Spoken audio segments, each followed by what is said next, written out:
ဖြစ်နေဟုတ်တယ်ကတပကံပြီးမှလို့မှတော့ပြောလို့ရတယ်ဖက်ရည်ဒါတော့ပေးရလည်းဖက်ရည်ဖြစ်ပါလေပေးရမှာပေးရဟုတ်ပဲ ကလောသွားမှာဖြစ်ပါတယ်ကလောသွားမှာဖြစ်ပါတယ်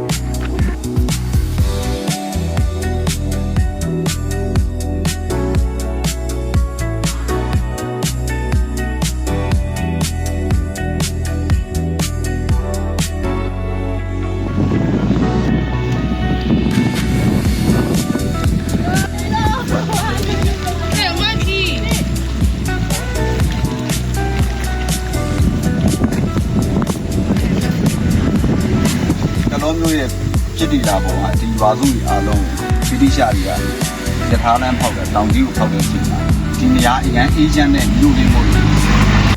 ဒီနေရာတော့မောင်လာတော့ပါဘာမျိုးဖြစ်ပါလဲရှမ်းပြည်နယ်မြောက်ပိုင်းဖြစ်ပါညအားလုံးပြောရမှာတာပါလေ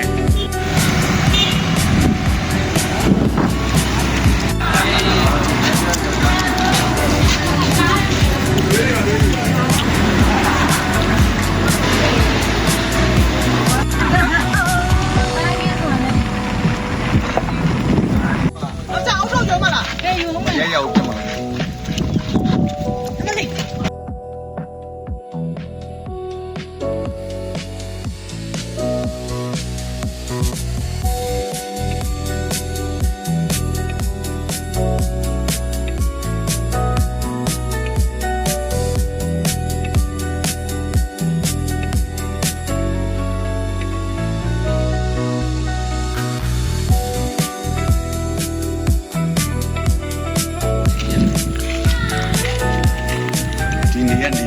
ရသေးတယ်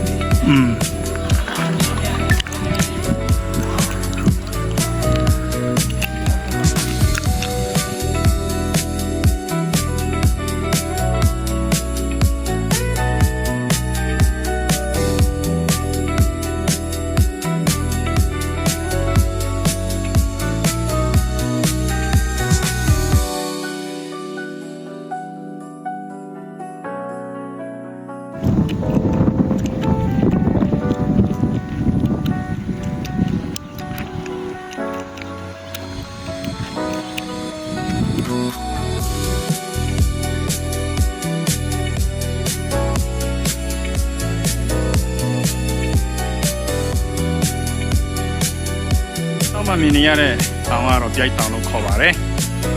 ကျွန်တော်တို့မင်းသားပြိုက်ခွေကောက်ကြောင်ရနော်အမေဆိုပြီးမှអော်တဲ့